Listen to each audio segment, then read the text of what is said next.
You might think the idea of a Japanese vehicle perfectly nailing the decades-old Grand Tourer brief is completely fanciful. However, the 2017 Lexus LC500 is aiming to do just that.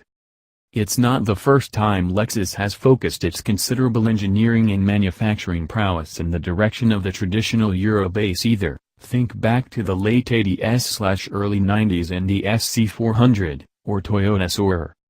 History aside, a proper Grand Tourer, GT for short, obviously, sadly isn't a four-door Aussie sedan with an uncultured lump of Detroit, or Canadian, iron under the bonnet and a win at Bathurst to solidify an otherwise taxi-spec SH-ter as a touring car racing legend.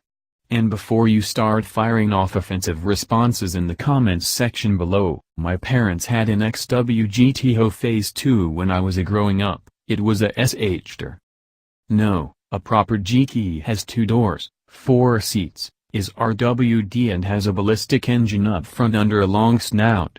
A proper GT is the type of car you can imagine firing onto an autobahn on-ramp, pointing towards the horizon, and then nailing the throttle with intent.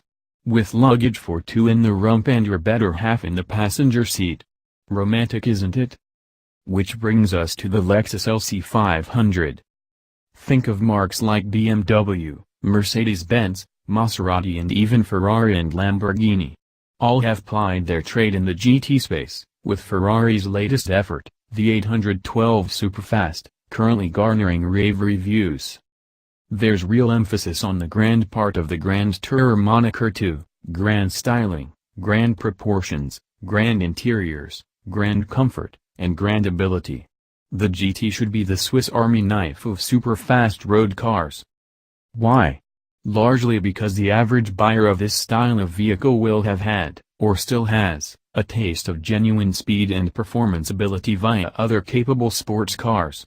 Just because you need something usable for a weekend away with the better half and none of the compromises of supercars, doesn't mean you should have to sacrifice a white-knuckle bonzai run across continents, does it? The LC's exterior styling will polarize, but that's par for the course for Lexus. Outside of supercars though, I've never seen so many admiring glances, photos being taken and had as many